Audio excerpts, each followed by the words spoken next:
দেশের বাজারে বিক্রি হওয়া ৩৪টি টুথপেস্টের মধ্যে ২৬টিতেই পাওয়া গেছে মাইক্রোপ্লাস্টিক, অর্থাৎ পরীক্ষা করা প্রায় ৭৭% টুথপেস্টই রয়েছে প্লাস্টিকের ক্ষুদ্রকণা। Environment and social development organisation ইএসডিওর ১ বছরের গবেষণায় উঠে এসেছে এই তথ্য।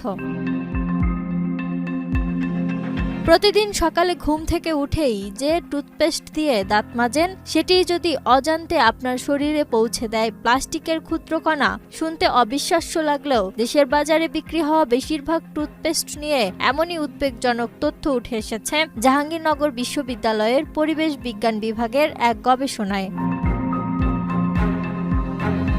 গবেষণায় বাংলাদেশ, ভারত, থাইল্যান্ড ও ভিয়েতনামে তৈরি টুথপেস্ট পরীক্ষা করা হয়, যেখানে সবচেয়ে বেশি নমুনা ছিল বাংলাদেশের। ২৫টি বাংলাদেশি নমুনার মধ্যে ২২টিতেই মিলেছে মাইক্রোপ্লাস্টিক। উদ্বেগ আরও বাড়িয়েছে শিশুদের টুথপেস্টের ফলাফল। শিশুদের জন্য বিক্রি হওয়া ৬টি টুথপেস্টের মধ্যে ৪টিতেই পাওয়া গেছে প্লাস্টিকের ক্ষুদ্রকণা। গবেষকদের দাবি, সবচেয়ে উদ্বেগের বিষয় হলো পরীক্ষা করা কোনো টুথপেস্টের মোড়কেই মাইক্রোপ্লাস্টিক বা কৃত্রিম পলিমার ব্যবহারের তথ্য উল্লেখ ছিল না। ফলে ভোক্তারা জানতেই পারছেন না তারা কি ব্যবহার করছেন। এমনকি জরিপে অংশ নেওয়া প্রায় ৪২% মানুষ জানতেনই না টুথপেস্টেও মাইক্রোপ্লাস্টিক থাকতে পারে।